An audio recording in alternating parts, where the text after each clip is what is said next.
Ya estamos en vivo. Muy buenas tardes, sean muy bienvenidos y bienvenidas al ciclo de charlas del cambio climático a la emergencia planetaria. Desde el Cabildo de Ingenierías por el Ambiente, el equipo CIMA, les damos las gracias a quienes se están conectando a esta transmisión en vivo por nuestro canal de YouTube y también a quienes lo verán y escucharán en diferido. Me presento, mi nombre es Loreto Paillacar, soy estudiante de periodismo y delegada de medio ambiente de la Federación de Estudiantes de la Universidad de Chile. Y como siempre lo digo, es un honor para mí conducir este espacio porque estoy segura que será un gran aporte para la divulgación del conocimiento, la educación ambiental y, en especial, para el proceso constituyente que ya se viene. Para introducir un poco, les cuento que el Cabildo de Ingenierías por el Ambiente nace tras la revuelta social, reuniendo a ingenieras e ingenieros de diferentes instituciones para sumar voces de diversas áreas y disciplinas a las propuestas e ideas que esperamos se vean plasmadas en una nueva constitución.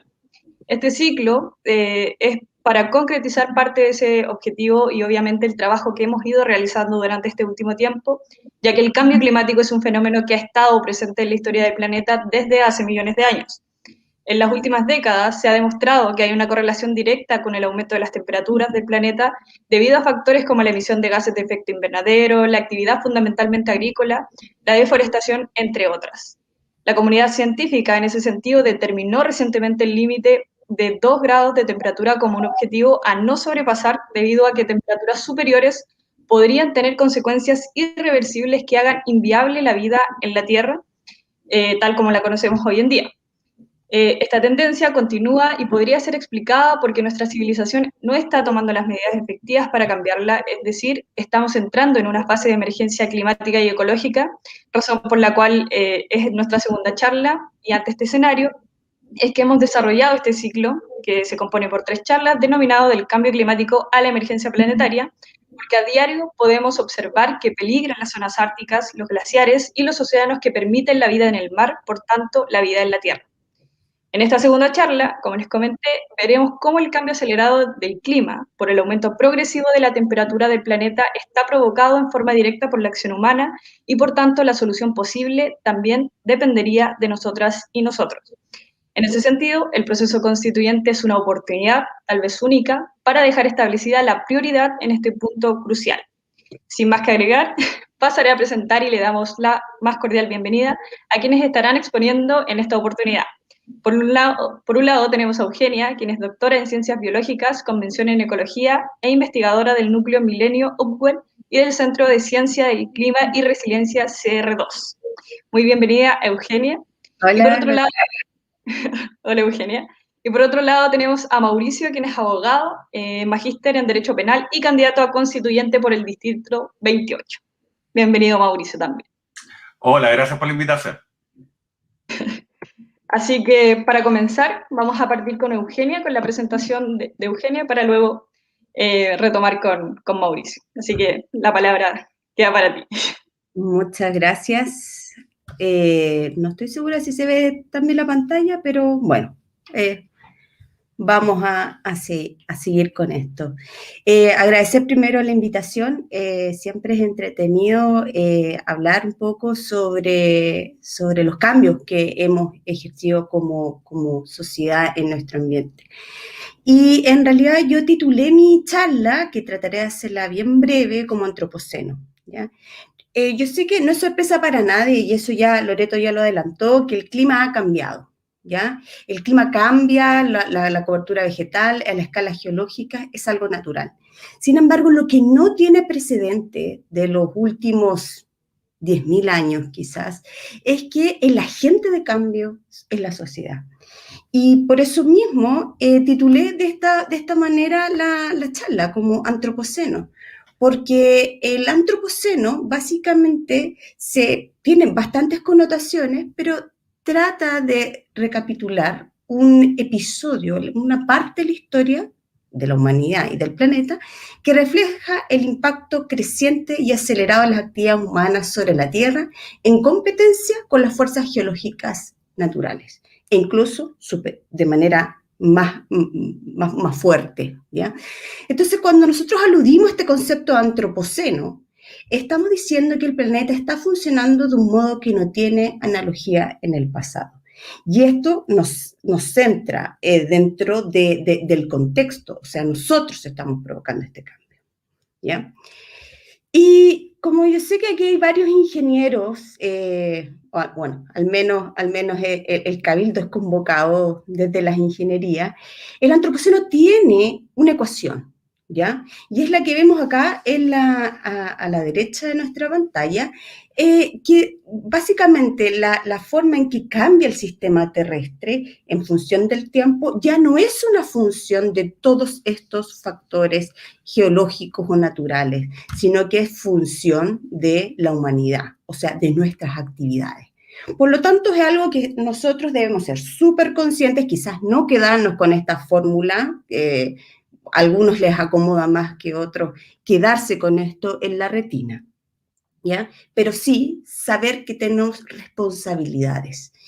Pero muchas veces nosotros identificamos el antropoceno o el cambio que estamos viviendo quizás con uno de los aspectos más difundidos dentro de los medios o de la divulgación científica, que es el cambio en las temperaturas globales, ¿ya? Entonces identificamos inmediatamente el cambio, el impacto humano con el cambio en las temperaturas. Estas dos gráficas que tenemos acá, la primera de ellas muestra una reconstrucción de las temperaturas durante los últimos 10.000 años. Este es el pasado y este es el presente. Y vemos que, claro, han habido momentos en que las temperaturas fueron muy, muy altas, pero que esta cosa que aquí, esta inflexión en la curva que se dispara, es básicamente muy acelerada y no tiene precedente. Ahora, si nosotros nos acercamos un poquito más, hacemos un zoom a esto, también vemos que la trayectoria del planeta durante los últimos 2.000 años no ha tenido un análogo en cuanto al incremento de las temperaturas o cambio de las temperaturas, ¿ya? Y eso es súper importante, porque no es tanto el aumento, sino que es la tasa, ¿ya? Que no tiene precedentes ni siquiera durante los últimos 2 millones de años, la tasa, ¿ya? Y ahora, Loreto acaba de mencionar que la evidencia científica dice que si alcanzamos este umbral de los 2 grados, estamos corriendo en serios problemas. Pero resulta que es más preocupante. Hace 2 años y medio atrás salió el informe de la IPCC sobre 1.5 grados, ¿ya? Y esta curva, que muestra reconstrucciones, mediciones, pero además en modelaciones, evidencia que al año 2016 más o menos, el planeta se había calentado 1 grado, ¿ya? Y las estimaciones que se hacen en virtud de este informe es que en realidad no son 2 grados, sino que 1,5 grados para que nuestro destino o nuestro planeta corra riesgo. Por lo tanto, estamos en un delta de 0,5 grados, ¿ya? Y eso es importante recordar porque eso nos llama a actuar con emergencia. Y indudablemente esto se relaciona, los aumentos de las temperaturas, se relaciona directamente con la actividad humana y con la emisión de gases invernaderos. Esta curva de acá nosotros vemos cómo se ha incrementado a través del tiempo durante los últimos 2.000 años las emisiones de gases invernaderos como el CO2, que es el clásico, el metano y el óxido nitroso. Y vemos que esta inflexión en la curva parte desde la revolución industrial al menos, ¿ya? Acá marcadita en naranjo.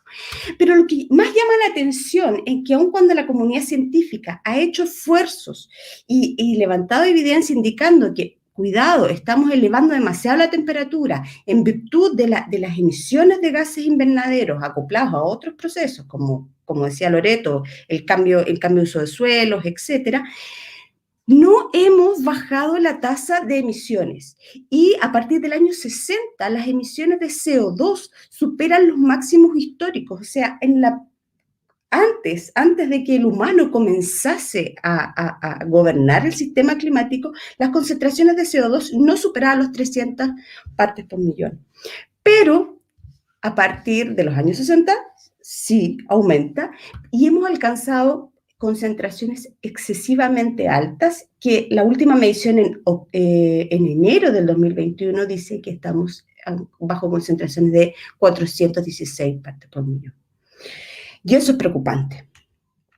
Ahora, no solamente tenemos que quedarnos que esta emergencia planetaria, este antropoceno que nosotros invocamos, solamente se manifiesta con el incremento en las temperaturas, sino que es multicambio, ¿ya? En el sector izquierdo de la pantalla vamos a ver un montón de parámetros, sector derecho de la pantalla, un montón de parámetros o de funciones del sistema terrestre que han ido cambiando a la par de las actividades humanas, como por ejemplo el crecimiento de la población con las emisiones de CO2 están sumamente relacionadas, la expansión de la población urbana, el cambio de uso de suelo también para incrementar las urbes. Entonces, y esto comienza esencialmente a incrementar su tasa, a hacerse de manera exponencial a partir del año 1950, que es posterior a la Segunda Guerra Mundial y que se conoce como el cambio de la gran aceleración.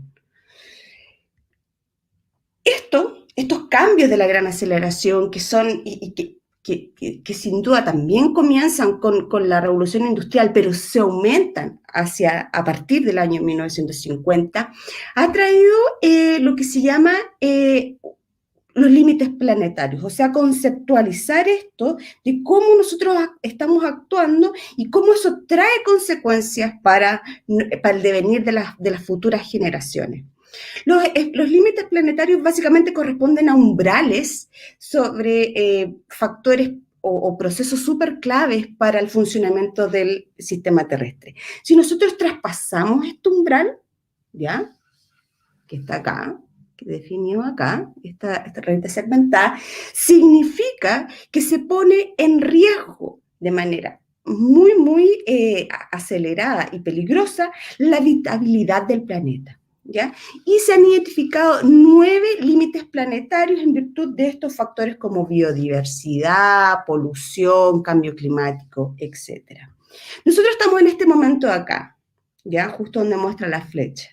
Si nosotros no actuamos y traspasamos estos límites planetarios y no consideramos o no actuamos a través de políticas, de acciones individuales, probablemente perdemos resiliencia y la habitabilidad del planeta se pierda, pero se pierde para nosotros, ¿ya? El planeta sigue, pero la sociedad, como nosotros la hemos concebido, como nosotros nos planteamos en términos de futuras generaciones, está comprometido. ¿Ya? Generalmente este tipo de gráficos muchas veces hace que nosotros no nos sentemos a pensar de qué es lo que está pasando a nuestro alrededor. Si lo vemos de una escala planetaria, a veces la señora Puchuncaví va a decir, pucha, en realidad yo vivo en Puchuncaví y esta cosa planetaria no me llega. La señora San Vicente no le llega, la señora de Santiago a lo mejor tampoco. Pero en ese sentido, nosotros tenemos que saber que estos límites planetarios también se trasladan, se traducen a lo local, ¿ya? Y en ese sentido, cuando uno piensa en esta crisis climática o como antropoceno en Chile, se han hecho un montón de iniciativas para retratar cómo la sociedad, en virtud de las intervenciones, ha modificado prácticamente todas las funciones de los sistemas biofísicos de Chile, desde los cambios en precipitación, ¿ya? Que son súper conocidos a través de la mega sequía, la reducción de la escorrentía en nuestras cuencas, las invasiones biológicas en nuestro ecosistema, el cambio en uso de suelo por la expansión urbana o la agricultura en Chile Central, la pérdida de biodiversidad generalizada, emisiones contaminantes y también la frecuencia de incendios en Chile, ¿ya? Y eso que no solamente afecta a nuestro sistema socioecológico, sino que también tiene un resultado en términos de los incendios para el presupuesto del CO2 mundial, porque casi el 90% de las emisiones de Chile del año 2016 se liberaron a través de incendios forestales, o sea, son equivalentes. Y cuando uno piensa en que Chile es ligeramente diferente, sí y no, tiene idiosincrasias en las transformaciones que ocurren, o sea, no es lo mismo que ocurre en el norte grande de lo que ocurre en Chile central o en la Patagonia, ¿ya? Pero sí vemos que hay cierto, y eso es como lo complejo que tiene la emergencia planetaria, es que se intercalan cosas o procesos que actúan a distintas escalas espaciales, en términos de que, por ejemplo, acá estamos viendo la curva, la rojita, son emisiones de carbono negro, una reconstrucción del pasado, desde el año 1800 hasta el año 2000 y 2005. Y vemos que, en Chile central, y vemos que en realidad esta sigue sumamente bien la curva del PIB chileno, por lo tanto está gatillada por este motor de prosperidad, de consumo y producción, y con el incremento en la demografía de la región, ¿ya? Pero a la vez este PIB y el incremento en la demografía también sigue tendencias internacionales, lo que llamamos nosotros la globalización, ¿ya? Las cosas globales se van amoldando a lo local. Y otra cosa que a mí me gustaría destacar es que también dentro de este impacto que nosotros estamos generando en las diversas funciones del sistema terrestre, a veces se exacerban en algunos lugares, como son las zonas de sacrificio.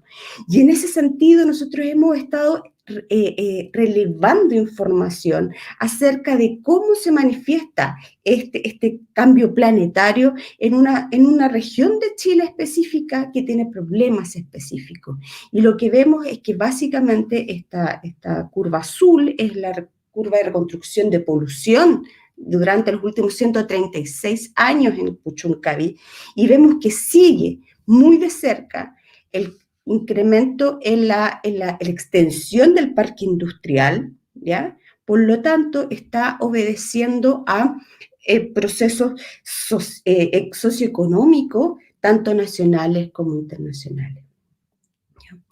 Ahora, a mí me gustaría que se llevaran como un par de mensajes a la casa, o sea, no se los lleven, o sea, los dejen ahí en el libro donde están viendo la charla.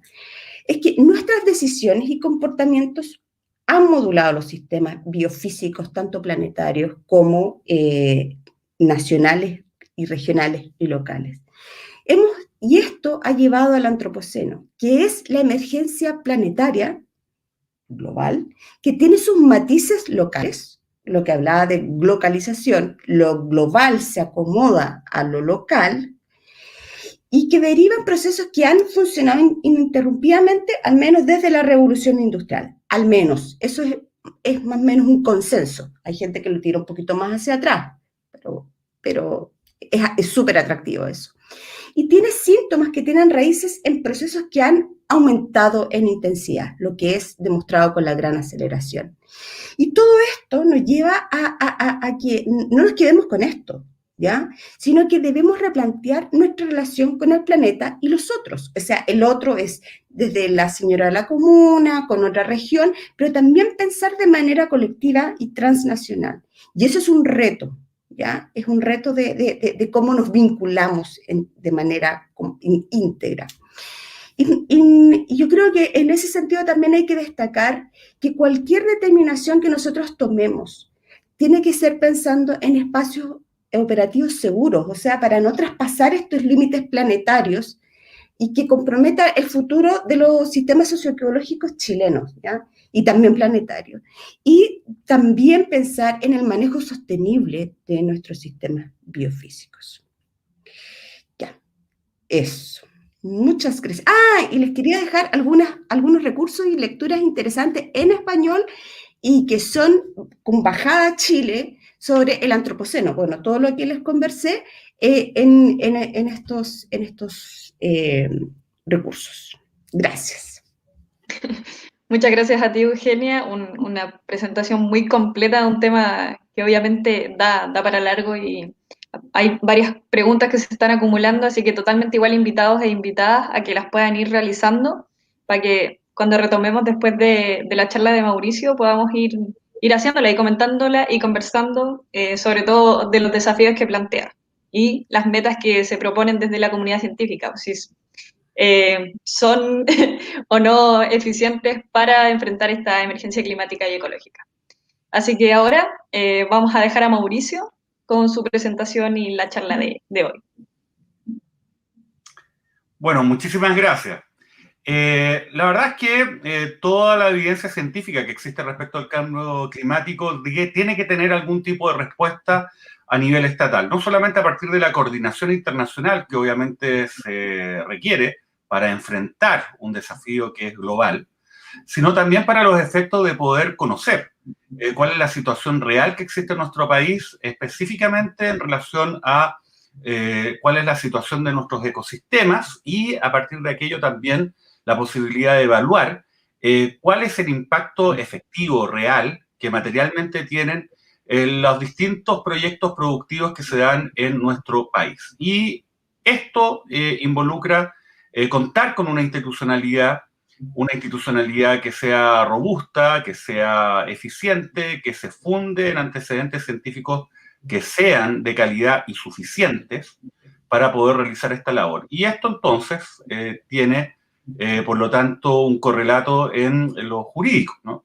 Y esa es la razón por la que yo estoy participando como abogado y no como ingeniero científico o biólogo de este seminario, porque se viene la discusión de una nueva constitución, que es precisamente aquella instancia a partir de la cual se define la manera como se ejerce el poder, ¿no? Y específicamente en ese contexto, la manera como se organiza la gestión de ese poder en una sociedad desde lo público, ¿no? Entonces, acá deben existir redefiniciones acerca de nuestra institucionalidad y en ese contexto también la institucionalidad ambiental de nuestro país. La verdad que al día de hoy, como probablemente ustedes bien lo saben, nuestra institucionalidad yo creo que es bastante pedestre en esta materia, más allá de lo formal. Por una parte está la Constitución, la cual garantiza a todas las personas el derecho a vivir en un medio ambiente libre de contaminación. Y aparte de esto se establece un conjunto de órganos los cuales tienen competencia en materia ambiental. Estamos hablando del Ministerio del Medio Ambiente, el Servicio de Evaluación Ambiental, la Superintendencia del Medio Ambiente y los tribunales ambientales, yo diría que son los focos más sustantivos, el núcleo de nuestra institucionalidad ambiental. Sin embargo, esta institucionalidad muchas veces opera a partir de ciertos criterios que van más allá de lo técnico, de lo científico, lamentablemente. Y esto se puede observar particularmente en lo que es la evaluación de grandes proyectos, donde por una parte no existe una línea de base que haya sido levantada de manera autónoma por parte del Estado para los efectos de evaluar proyectos. Y esto se puede notar en distintos ámbitos. A mí, por ejemplo, me ha tocado participar en el proceso de evaluación ambiental de proyectos mineros en el norte del país, donde en un determinado momento se le entrega a la autoridad con competencia en lo ambiental los antecedentes de un estudio de impacto ambiental de proyectos de distintos titulares. Y de repente uno se encuentra que el titular número 1 sostiene que la realidad de la cuenca es A, y el titular de otro proyecto dice que la realidad de esa cuenca es Z. O sea, yo he visto estudios que son completamente contrarios e incompatibles entre sí. Y a pesar de eso, la autoridad no tiene los instrumentos para poder evaluar y decidir de manera fundada, con información propia, cuál es la realidad de esa cuenca y a partir de aquello definir cuál de estos proyectos finalmente presenta o no evidencia que sea más robusta y que se condiga con la realidad. Lo más curioso es que en el caso que les estoy contando, que son proyectos de extracción de litio en el salar de Maricunga, estos dos proyectos que tenían estudios que daban cuenta de una realidad completamente distinta, de hecho incompatible entre ellos, los dos fueron aprobados.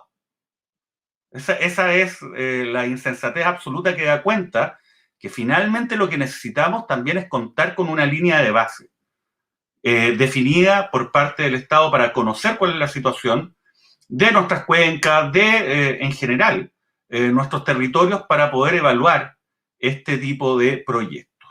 Y también para determinar cuál es su aporte, ¿no?, a la contaminación. Muchos de ellos son productores de altas cantidades de CO2 por lo demás. Por otra parte, lo que necesitamos es modificar nuestra institucionalidad para los efectos de generar, por ley, mecanismos de ordenamiento territorial y de manejo integrado de cuencas. Que eso se puede definir, a lo menos en términos generales, en nuestra Constitución. Y esto permite un elemento que es muy importante y que se encuentra contenido en los distintos instrumentos internacionales que se han suscrito en materia ambiental, que tiene que ver con la participación de las comunidades en nuestros territorios. Eso es fundamental. Al día de hoy siempre se ha acuñado esta frase, ¿no?, que ha sonado mucho, que son las zonas de sacrificio, que dan cuenta de una realidad que es bastante patente, en la cual muchas comunidades simplemente son receptores de proyectos. En los procesos de evaluación ambiental hay un espacio de participación ciudadana, pero es meramente simbólica, no tiene un efecto que sea importante para los efectos de la evaluación concreta de estos proyectos. Y entonces se genera una situación donde obviamente las comunidades van resintiendo la instalación de todos estos proyectos, porque además las evaluaciones ambientales que se realizan de los mismos muchas veces son inconsistentes. Y lamentablemente, en otro ámbito que también es una situación bastante grave y que da cuenta que finalmente nuestra institucionalidad ambiental parece ser simplemente el cumplimiento de un checklist del país frente a lo que es la comunidad internacional, pero que no tiene una consistencia real. Muchas veces se generan proyectos los cuales se evalúan bajo un determinado diseño, se ejecutan bajo otro muy distinto, o sea, ejecutan un proyecto diverso al que fue materia del estudio, y cuando son descubiertos a partir de las comunidades, la acción de ellas a través de los mecanismos de fiscalización, entonces se establecen los denominados programas de cumplimiento, donde este mecanismo se ha transformado al día de hoy básicamente en la vía institucional para modificar, sin participación ciudadana, estudios de impacto ambiental. Porque se aprueba un proyecto A, se instala en una determinada comunidad, un proyecto que es completamente distinto al evaluado y aprobado, son descubiertos en esto, ellos presentan un programa de cumplimiento que corresponde al proyecto que materialmente realizaron y es aprobado por una vía que es completamente distinta a la de un estudio de impacto ambiental y quedan con el proyecto que siempre quisieron, que no era el proyecto que se evaluó. Y esto sin una participación ciudadana y además en un contexto en el cual obviamente los efectos negativos de muchos de estos proyectos quedan en las regiones o en los territorios, bueno, y parte de los beneficios o gran parte de los beneficios no quedan precisamente en ese lugar. Yo creo que acá se requiere establecer mecanismos de participación ciudadana donde las comunidades puedan, uno, definir cuál es su vocación de desarrollo, cuál es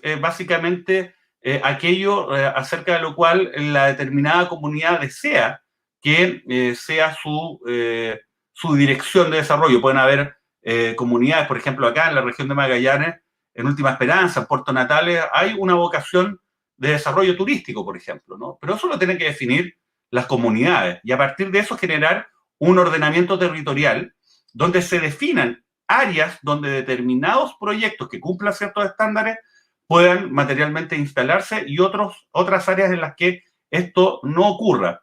Ahí también yo creo que hay un espacio para poder generar una menor ámbito de litigación ambiental, ¿no?, que se genera y se deriva después de que los proyectos ya están marchando o instalados. Todo esto tiene impacto en el debate que estamos hablando, porque finalmente, si no tenemos información la cual sea validada por el Estado a partir de la línea de base ambiental en nuestro país. Y si sin esa información se están evaluando proyectos y la institucionalidad además permite que los proyectos sean evaluados sin que esto necesariamente parta sobre la base de una realidad que pueda ser establecida a través de mecanismos fiables, sino simplemente se transforma en una pelea de proyectos de papel, donde hay una mera descripción, que muchas de estas descripciones pueden ser inconsistentes o no lo suficientemente robustas para los efectos de poder permitir que estos proyectos se instalen. La verdad que estamos en un escenario en el cual los intentos que se hagan, por ejemplo, para los efectos de enfrentar desde el mundo de las políticas públicas, lo relacionado con los desafíos del cambio climático, la verdad que no van a tener sentido, van a ser un saludo a la bandera, no van a tener una consistencia suficiente. Y estos son los cambios los cuales se pueden empezar a hacer precisamente a partir del debate constitucional. No basta con establecer derechos, también es necesario establecer deberes, así lo hace, por ejemplo, la Constitución española respecto de la protección y el respeto al medio ambiente, sino también debemos generar una institucionalidad suficiente para poder garantizar que este esfuerzo sea serio. Y en este ámbito nosotros, por ejemplo, sostenemos que debiese existir un órgano, de la misma forma que está la Contraloría, el Banco Central Autónomo, entre otros. En la actual Constitución debiese establecerse un órgano de carácter constitucional, el cual sea autónomo del poder político de turno, obviamente, y con un perfil técnico para los efectos de poder evaluar y fiscalizar proyectos, porque eso también se da, y lo hemos visto en muchas ocasiones, que órganos técnicos que tienen competencia en el ámbito ambiental muchas veces se pronuncian en contra de un determinado proyecto, pero ¿qué es lo que pasa? Al cabo de algún tipo de influencia, ¿no? O de algún tipo de lobby que se haga respecto de estos grandes proyectos, los cuales, recordémonos, se dan además en una economía que está hiperconcentrada como la chilena, y donde el poder económico tiene capturado, ¿no?, a una parte importante del poder político. Bueno, sencillamente cambian el funcionario y colocan otro, el cual va a estar mucho más llano a darle luz verde a estos proyectos. Entonces, obviamente, esta institucionalidad tiene que ser robusta, tiene que ser una institucionalidad que se centre en lo técnico y tiene que ser una institucionalidad que sea autónoma a lo que son los cambios que se puedan generar en términos políticos electorales en nuestro país. Yo creo que esos son los caminos que debemos recorrer en el debate de una nueva constitución vinculado a el medio ambiente, y esto en relación además a lo que son los enormes desafíos del cambio climático que debemos enfrentar durante las próximas décadas y partiendo desde ya, porque obviamente estamos bastante atrasados en hacerlo. Y en términos institucionales yo creo que también estamos muy al debe, y eso por lo menos es algo que sí podemos empezar a cambiar de manera concreta y eficaz en el debate constitucional que se va a dar durante el próximo año. Muchísimas gracias, Mauricio, por tu presentación, en especial igual por las propuestas mismas que introduciste y que podemos comentar un poco más adelante. Yo creo que vamos a pasar al tiro a las preguntas ya que han estado realizando y a un espacio ya de diálogo en torno a lo que comentaban. Y primero, obviamente, vamos a saludar a Nieves Hernández, Ricardo Muñoz, Nicole Peñalosa, Roberto Trincao, que nos está viendo de Curacaví, y Alfredo y Angie. Y hay una pregunta primero para Eugenia, que dice que cuál es el riesgo de sobrepasar los 2 grados de temperatura en nivel global y local. A esa pregunta igual me gustaría agregarle si es suficiente esa meta es muy elevada, podría ser menor, como ponernos un desafío mayor como humanidad, pensando en la crisis climática que, como mencionaba Mauricio, ya existe y la estamos viviendo. Estamos al debe o sea, ya estamos, o sea, es difícil revertirla, pero no imposible. De hecho, 2 grados, de acuerdo al informe, quiero insistir en eso, porque 2 grados es como ya es demasiado tarde, ya no, es casi, la geofísica para revertir el cambio climático es prácticamente imposible con 2 grados. 1.5 es manejable desde considerando todos los feedbacks de circulación atmosférica, etc. Bueno, pero para eso se ha planteado mucho que la descarbonización tiene que ser es el camino, ¿ya? Y se han fijado metas al respecto. Por ejemplo, si reducimos de aquí al 2030 un 45% las emisiones de CO2, podemos contener esto en 1.5. 2030, no 2050, como se pretende aquí en Chile llegar a la descarbonización total.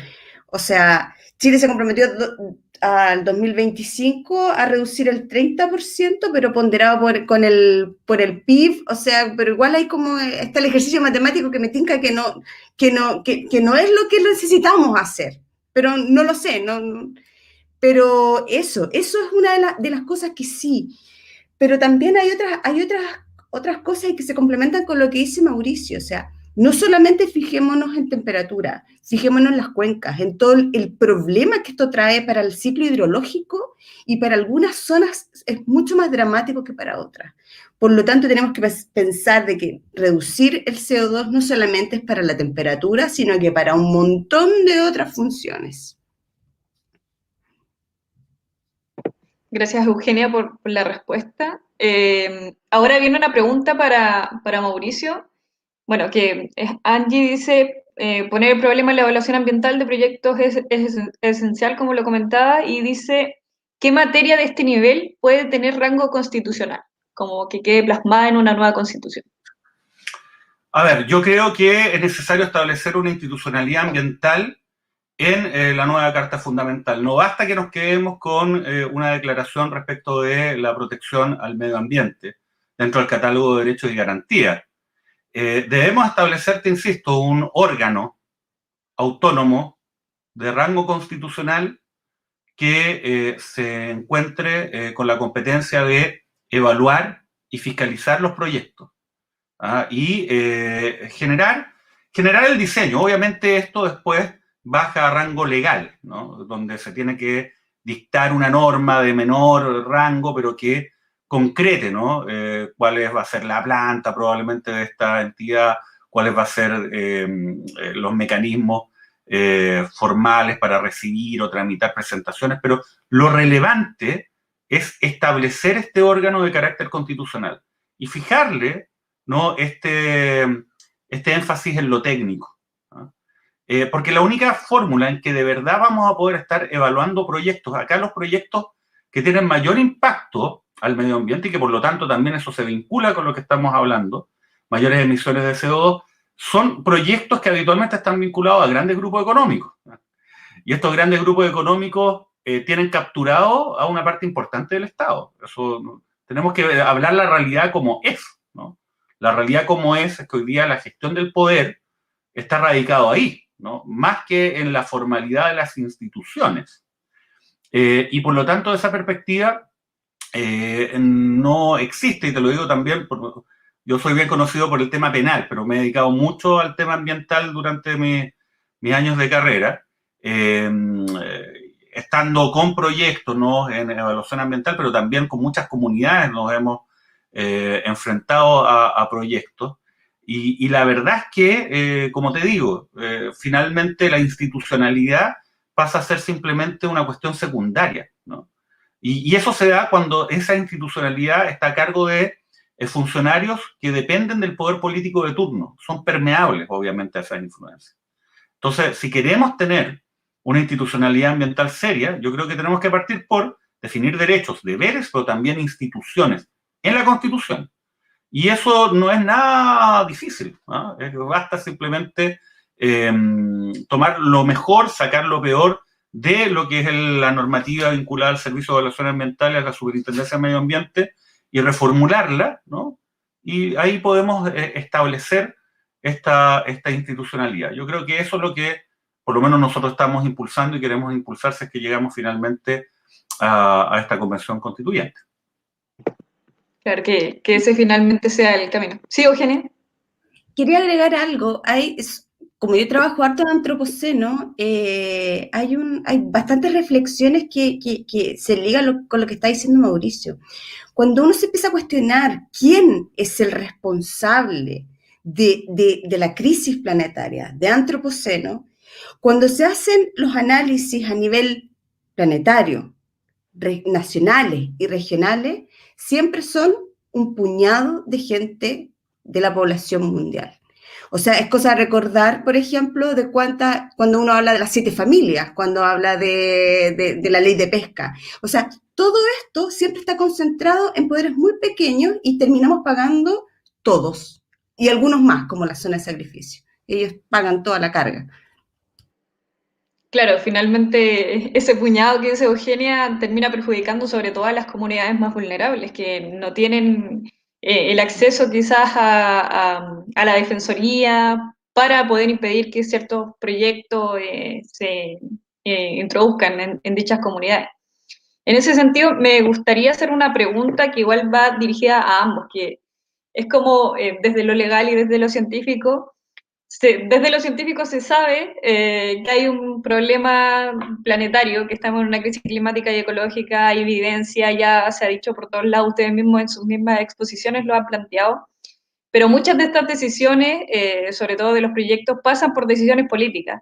Como, me gustaría saber como, qué está pasando ahí, como falta que se escuche al mundo científico, que se tome en cuenta esta evidencia que, que obviamente no es que esté escondida, porque generalmente se está difundiendo.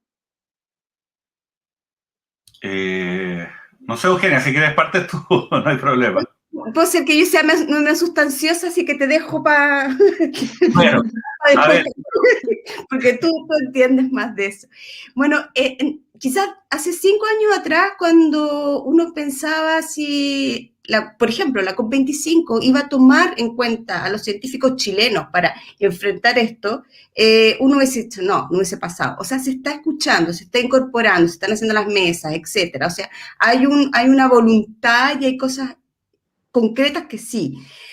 Ahora, yo creo que también nosotros no podemos pretender solamente de que hayan voluntades políticas, o sea, uno también tiene que ser como ciudadano súper consciente también por quién está votando.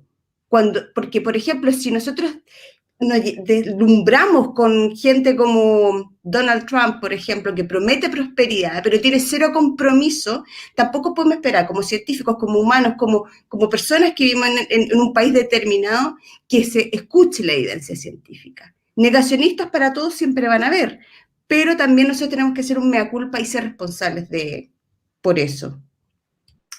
Yo creo que la confianza en la ciencia no es una batalla ganada. Eso hay que tenerlo súper claro. Mis amigas y amigos del mundo científico lo dan por sentado, porque parece más que razonable. Sin embargo, no es razonable darlo por sentado. Y eso uno lo puede observar precisamente respecto del debate en el cambio climático, respecto de las vacunas también, ¿no? Que va a ser algo que lo vamos a escuchar muy intensamente. Y acá esto requiere un esfuerzo de la comunidad científica para, de alguna manera, volver a lo básico, aunque sea incluso odioso, explicarle a la comunidad por qué el conocimiento científico es un conocimiento fiable y por qué nosotros como sociedad tenemos que basar lo que es la decisión de la generación de políticas públicas en la ciencia, en la evidencia científica, ¿no? Insisto, esta no es una pelea ganada. De hecho, confiar en la ciencia es una decisión política, por lo menos cuando se trata de la generación de precisamente medidas desde el poder, ¿no? Y esto es muy, muy clave. Entonces, yo siempre me gustaría recordarle esto a mis amigas y amigos científicos para poder hacer esta difusión, para no exasperarse cuando uno de repente tiene que lidiar con personas que muchas veces no de mala fe, sino simplemente producto de desconfianza, de ignorancia, Recordemos que tenemos un problema serio en el sistema educacional de nuestro país, eso tampoco hay que olvidarlo. No todos hemos tenido las mismas oportunidades. Entonces, yo creo que eso es relevante. Ahora, políticas públicas a partir de la ciencia va a depender básicamente que la comunidad así lo exija y así lo quiera. Por eso es muy importante el trabajo de divulgar la existencia del fenómeno del cambio climático y sus consecuencias. Y también vincular esas consecuencias a la vida diaria, porque estas consecuencias están afectando a las comunidades. Un dato relevante tiene que ver, por ejemplo, con el agua. Hemos observado lo que ocurre precisamente en varias comunidades, por ejemplo en Petorca, ¿no? Entre otras, donde también están como producto, uno podría inferir, del cambio climático, y en general nuestro país ha sufrido en muchas partes de nuestros territorios sequías muy intensas, ¿no? Y ahí se genera también un problema político, porque fíjense, está todo el tema relacionado con los derechos de aprovechamiento de agua, ¿no? Que esto es muy clave, porque los derechos de aprovechamiento de agua en Chile han sido concedidos a los privados a título gratuito y de manera perpetua. Y los usos en Chile que se dan al agua en aquellas zonas donde no alcanza a cubrir todos los usos posibles o necesarios o que se exigen, bueno, finalmente se jerarquizan de una manera bastante especial, ¿no? Que no nos debería extrañar a esta altura. El uso para fines industriales, agroindustriales o mineros tiene una preferencia por sobre el consumo humano.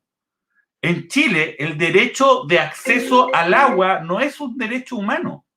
No está establecido como tal en la Constitución, pero sí se establece en la Constitución el derecho de aprovechamiento de los privados sobre las aguas que se le han concedido y su protección a este derecho de propiedad. Entonces, como te fijas, es muy importante también vincular fenómenos como el cambio climático con estas consecuencias vinculadas con el agua y la manera como nosotros tenemos que reaccionar frente a esto, que tiene que ver con el tipo de uso que vamos a priorizar y además concebir, por ejemplo, en este caso, el acceso al agua como un derecho fundamental. Entonces, todo se encuentra vinculado y relacionado, y yo creo que este debate, a lo menos también a partir de la evidencia científica, va a ser muy importante en lo que va a ser el proceso constituyente, ojo. Los científicos tienen un papel muy relevante, no solamente en materia medioambiental, sino también, por ejemplo, en las materias vinculadas a la cobertura de salud, entre otras muchas, ¿no? Así que es un desafío que tenemos que enfrentar entre todos. Claro, ahí igual, respecto a lo que mencionaba, se pone en juego nuestra relación, la relación que tenemos nosotros con la naturaleza y en especial con nuestro entorno. Como si la vemos finalmente como una propiedad de la cual podemos transar en el mercado o contribuciones que realiza para mantener todo este sistema vivo. Ahora viene una pregunta para Eugenia, que la plantea Angie, que dice que hoy se ha descrito que una gran masa de hielo se está por desprender de la Antártica. ¿Qué efectos tiene sobre el clima y qué se podría hacer? O sea, si se puede saber, esa era la pregunta. ¿Sí se puede saber qué efectos tiene el clima eso? Sí. Pucha, es súper lamentable perder masas de hielo, tienen muchas implicancias. O sea, por ejemplo, una de las cosas más inmediatas es que la medida que va avanzando, va derritiendo agua dulce en el océano, y eso también altera la circulación oceánica. También cambia el albedo, o sea, si son grandes masas de hielo que se desprenden de este continente, se reduce el albedo. Entonces eso hace también que incremente la temperatura del planeta. Entonces, pero también incluso había un témpano de hielo que iba directo a una isla hace poquitito, yo creo que es ese, también tiene consecuencias sobre la biodiversidad, porque si ese témpano de hielo choca contra la isla, podría dinamitar la biodiversidad costera, porque también una isla pequeña. ¿Qué se puede hacer? Siempre es como pensar en que tenemos que evitar, o sea, esa masa ya se desprendió, no, con ese objeto específico no podemos hacer nada, no mucho, pero sí pensar en que tenemos que descarbonizar, o sea, reducir los factores que hacen de incremento en las temperaturas y que tienen este tipo de consecuencias. Y el nivel del mar también es otra, o sea, es múltiple, no solamente es una. Claro, son varios los efectos que genera. Hay otra pregunta para ti, Eugenia, que dice que, bueno, yo creo que va más enfocada como al nombre de tu presentación, que ¿por qué antropoceno? Dice, un término sesgado por la influencia de la breve y actual fase industrial del Homo sapiens, el capitalista. Como ahí preguntan, tienen una duda sobre el nombre de No, la presentación. y lo que pasa es que hay varias corrientes con respecto al antropoceno. Hay algunos que dicen que es solamente una característica de las sociedades civilizadas e industrializadas. Hay quienes decimos y trabajamos en hipótesis que son más bien relacionadas incluso a momentos más prehistóricos, cuando se logran hacer grandes transiciones como la agricultura, eso. El capitaloceno también ha sido bastante atractivo en términos más bien de las ciencias sociales, sobre todo para explicar lo que ha sucedido después de la gran aceleración, ¿ya? Entonces muchas veces antropoceno se homologa a neoliberalismo, pero hay análisis que también muestran que sociedades no neoliberales actuales también contribuyen grandemente a las transformaciones como emisiones de CO2. Entonces, no necesariamente está acoplado a una ideología política, sino que es más bien a la interacción humano-ambiente, ¿ya? Y cuáles son sus impactos. Entonces, sí, desde las ciencias sociales se critica de esa forma y las ciencias de la Tierra lo abordan desde un problema cronoestratigráfico de cómo le vamos a poner este periodo y cuándo empieza. Pero en realidad eso no tiene ninguna importancia, es un concepto relevante que tiene que tener un impacto para nosotros de decir, somos una fuerza que está cambiando nuestro entorno y nuestro planeta. Eso es lo relevante del término. Pero Claro, bueno. es como poner finalmente el foco en parte un poco en la responsabilidad de quién es que está causando dichos efectos. Claro, y acuérdense que es un puñado, no somos todos, sino que hay un Claro. puñado que maneja esto. Sí, no, y ahí viene como el debate que se genera en torno a la sociedad que queremos aspirar, pues si es una sociedad ecocéntrica que mucho, como que se ha repetido en el discurso de muchas personas, y ahí hay que ir co-construyendo todo eso.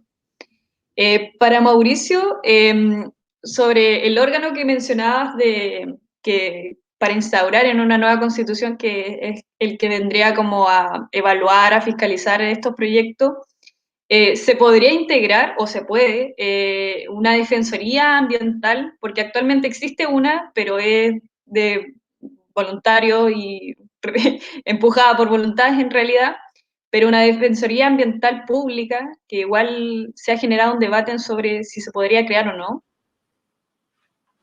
Sí, bueno, está la figura del ombudsman, ¿no? Que también es el defensor de la ciudadanía, que creo que en ese contexto, esa es una idea que está relativamente bien instalada, ¿no? Y que yo creo que va a tener alguna posibilidad de que se pueda concretar en el debate constituyente. Yo creo que a partir de esa figura habría que entregar también las facultades para que se generara esa defensoría ambiental, en ese contexto de ese defensor de la ciudadanía, ¿no? Que tuviera una unidad de materia ambiental. Ahora, lo importante es que, claro, que también muchas comunidades se ven enfrentadas a una situación compleja, porque además, obviamente, los titulares de los proyectos tienen mucho dinero, tienen la posibilidad de contratar estudios especializados. Hay mucha ciencia, yo diría, por encargo en esta materia en nuestro país, hay que decirlo derechamente, ¿no?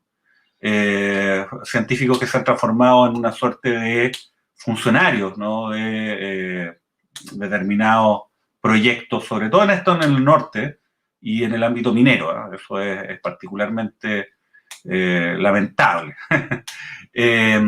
Pero yo creo que lo importante también es que el Estado cuente con una institucionalidad robusta en este ámbito, ¿eh? Y yo creo que sí, está dentro de las posibilidades establecer esta defensoría. Y la manera de concretarlo, más que un órgano que se llame Defensoría Ambiental, creo que debiese ser dentro de esta Defensoría Ciudadana, el Ombudsman, y darle la posibilidad a las comunidades para que puedan, de alguna manera, no ser representados por órganos técnicos independientes de calidad y que no requieran pagar, obviamente, lo que muchas comunidades no tienen el dinero para hacerlo, y que es una circunstancia de la cual los proyectos, los grandes proyectos se aprovechan en la práctica, ¿no? En muchas ocasiones. Claro, y también, por supuesto, ampliar sobre todo el espacio de la participación ciudadana, que a veces son pocos días que las comunidades no se alcanzan a informar.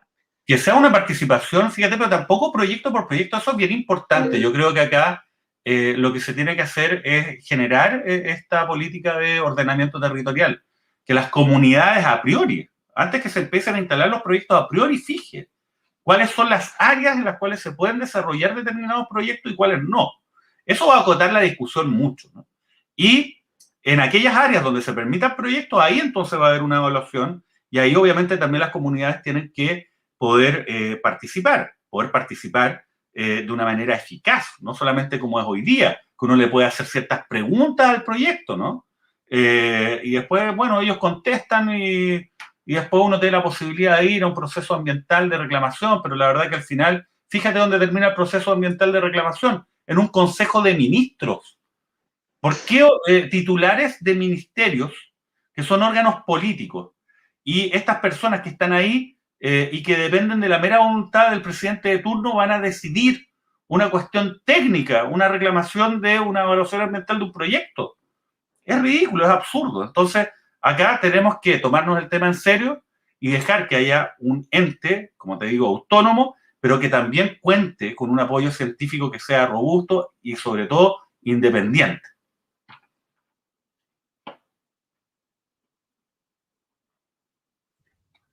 Parece que se quedó pegada la Loreto.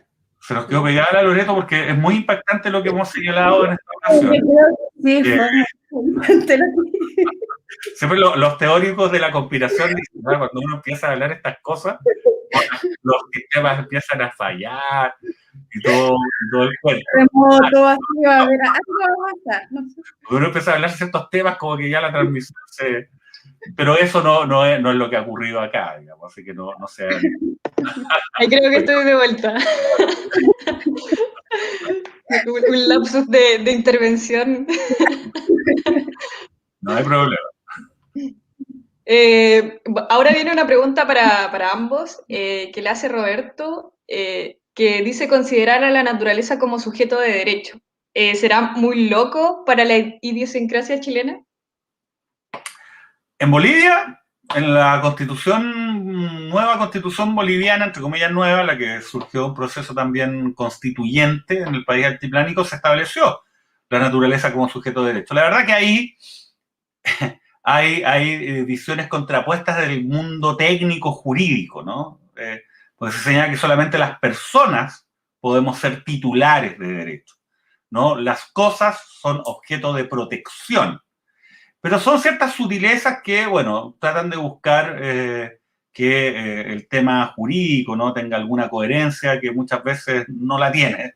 Pero acá lo importante, más allá de cuál sea el concepto jurídico, la denominación que se le dé, lo relevante es que efectivamente el medio ambiente sea protegido, ¿no? Sea protegido. Y fíjate, como te decía, la Constitución española no solamente establece que el Estado es el que debe proteger.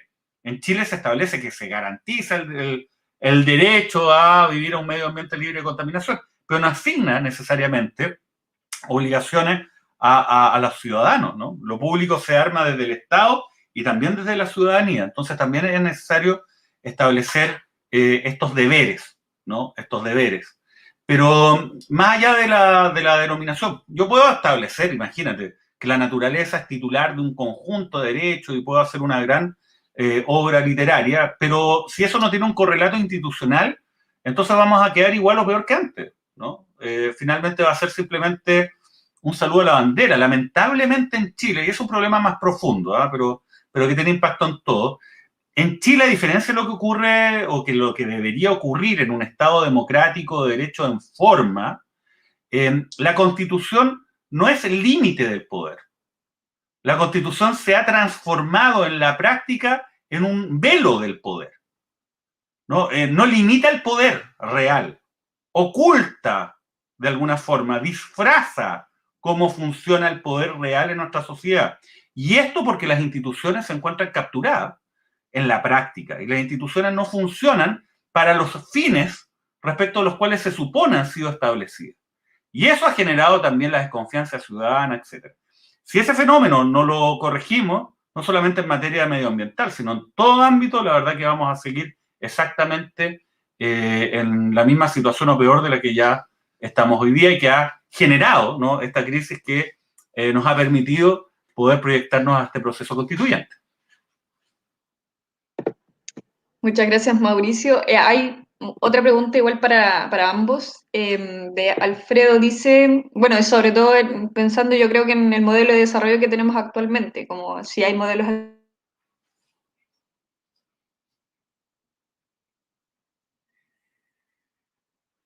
Ahí se nos cayó de nuevo Loreto. Está...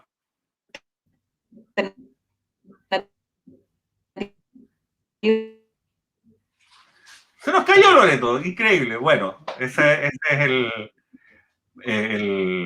la operativa. ¿Eh? Claro. Oye, yo solamente quería agregar una cosa en relación a la pregunta que habían hecho antes, sobre considerar la naturaleza como objeto, como un derecho. Derecho. Eso. Resulta que igual eso tiene, o sea, más allá de lo constitucional, de lo político, ahí yo no puedo pronunciarme, pero en general esta visión de que la naturaleza es ajena al humano, que está al servicio del humano, es una forma de ver el mundo súper occidental. Y, por ejemplo, no sé, los aymaras ven de forma distinta, se ven como un continuo. Entonces, de repente, reconocer que existen otras formas de vincularse, de cómo insertarnos en esto, también es súper válido, ¿ya? Que va más allá de dónde está puesto eso, sino también considerar lo que existen alternativas de cómo posicionarnos y cómo vernos con el entorno. Hay un tema más profundo de establecer la naturaleza como un sujeto de derechos, ¿no? Que de alguna manera desvincularlo de lo humano, ¿no? Porque en el fondo tendría un valor en sí mismo que en cierta medida lo tiene, pero también la regulación del medio ambiente es un sinsentido si es que no se parte de lo humano. Porque quienes estamos regulando el medio ambiente somos los humanos. Entonces yo creo que tiene que ser entendida como una conexión, obviamente. Nosotros somos parte de la naturaleza del medio ambiente, ¿no? Y tenemos estas visiones, estos principios, estas normas que se articulan en el ámbito ambiental a partir de la experiencia humana, ¿no? Entonces, yo soy más partidario de establecer la naturaleza como un objeto de protección relevante, ¿no? Relevante, pero también que está en relación con el ser humano, ¿no? Y el ser humano, obviamente, es el que se constituye como sujeto de derechos y deberes, ¿no? Pero lo importante es que al final, cualquiera que sea el camino, podamos tener una institucionalidad que realmente proteja el medio ambiente. Claro, ahí quizás da un debate quizás más largo de poder comentarlo. Para otra charla. Podríamos pensarlo desde el Cabildo para generar una nueva charla específicamente sobre ese tema. Bueno, y retomando la pregunta, antes que me haya salido de acá, era de Alfredo, que era si seguir con este ritmo de crecimiento, bajar el ritmo de crecimiento o detener el ritmo de crecimiento, en torno quizás enfocada al modelo de desarrollo que tenemos actualmente. Una pregunta súper compleja en términos o sea, sí hay que bajar el crecimiento, pero más que el crecimiento es el consumo y producción. ¿Ya? Yo creo que en ese sentido, en conjunto, acaba de salir un paper súper contundente, con evidencia, que demuestra que si nosotros bajamos la tasa de consumo-producción y los niveles demográficos globales, y que eso también se traslada a Chile, acuérdense lo que hablaba de la globalización, o sea, Chile igual es uno de ese que replica prácticamente muchas cosas de lo que sucede a nivel global y en este selecto grupo. Pero sí, eso uno podría alcanzar mayores equilibrios y lo interesante es que también esto, como opera a distintas escalas, nosotros también hay cosas que podemos hacer de manera individual y también desde un punto de vista ya más orgánico, más ligado a lo gubernamental, a las leyes, etcétera, a una gobernanza de cambio climático o de la crisis planetaria, una cosa así. Pero ahí dijo a Mauricio que él es el que entiende estas cosas. Bueno, yo creo que más que bajar el ritmo de crecimiento, aumentarlo, yo creo que tenemos que repensar en la noción de crecimiento, ¿no? Como un estándar relevante para lo que son las políticas públicas. ¿De qué crecimiento estamos hablando, ¿no? Obviamente, si hablamos del crecimiento clásico, la noción que se nos ha entregado durante la última década, bueno, obviamente tenemos que dejar atrás ese crecimiento, ¿no? Porque eso es lo que nos ha llevado a este punto. Además, un crecimiento el cual se ha dado de una manera inorgánica y bastante poco equitativa, ¿no? Hay que decirlo, ¿no? Y que está detrás de todo esto, de toda esta crisis social. Crisis social que se va a sumar a una crisis ambiental. Si este tema no depende de la buena voluntad de la sociedad, de que nos pongamos o no de acuerdo. El cambio climático y sus efectos se van a hacer presentes con prescindencia de lo que nosotros hagamos o no previamente a esto. Acá lo relevante es de qué manera podemos enfrentar esta realidad, ¿no? Y desde esa perspectiva, la pregunta que se está señalando es que yo creo que tenemos que repensar en el crecimiento como un parámetro relevante en nuestra sociedad y el tipo de desarrollo que queremos tener, ¿no? Y creo que, fíjate, no hay mal que por bien no venga, un espacio precisamente ideal para hacer esto es cuando tú estás escribiendo las reglas del juego de una sociedad, las reglas cómo se gestiona el poder en una sociedad. Y eso precisamente es lo que va a ocurrir en el proceso constituyente, donde se va a hacer ese análisis global, ¿no? Y creo que esto es un debate que tenemos que enfrentar y colocarlo en el tapete como algo importante, del cual nos tenemos que hacer cargo. Muchas gracias, Mauricio y Eugenia. Y ya con esa pregunta estaríamos dentro con más o menos con el diálogo y con las preguntas que teníamos. Igual queda abierto el micrófono por si quieren cerrar con algo antes de pasar a finalizar la charla. Bueno, más que todo agradecer la oportunidad para, por ejemplo, los que desarrollamos ciencias históricas y es súper entretenido ponernos en un contexto de futuro, ¿ya? Pero de un futuro no planetario, o sea, estar pensando en que las cosas que uno hace puedan tener relevancia para definir el Chile que queremos de aquí a 50, 100 años, no lo sé. O sea, todo va a depender cómo transcurran las cosas. Pero es un placer venir a mostrar y tener una conversación con Mauricio y con todas las preguntas que hemos recibido. Eso, gracias. Sí. Oye, para mí ha sido un agrado, la verdad que es muy importante el poder conversar estos temas. El proceso constituyente, por ejemplo, no es un proceso al cual se termine, ¿no? En lo que sea la actuación de una convención constitucional. Este proceso tiene que seguir estando con los movimientos sociales, con la sociedad civil, muy activa, ¿no?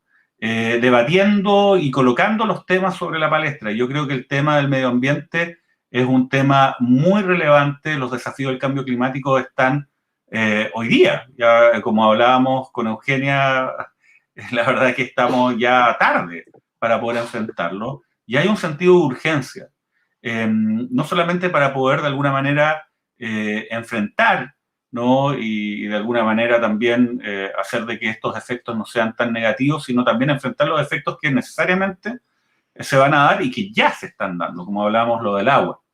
Entonces, es muy importante generar estos espacios de conversación ciudadanos, porque esto es parte también del debate, es parte de hacer y construir este nuevo Chile que yo creo que la inmensa mayoría de quienes vivimos en nuestro país queremos, ¿no? Un Chile que sea más justo, más digno, más solidario, pero también más conectado con la realidad, más conectado con la evidencia científica, más conectado con lo que son los desafíos del siglo XXI y no esta sociedad, ¿no? Que la verdad es bastante contradictoria y que todavía se maneja bajo ciertos ejes propios del siglo XIX. Y por eso es muy importante conversar estos temas.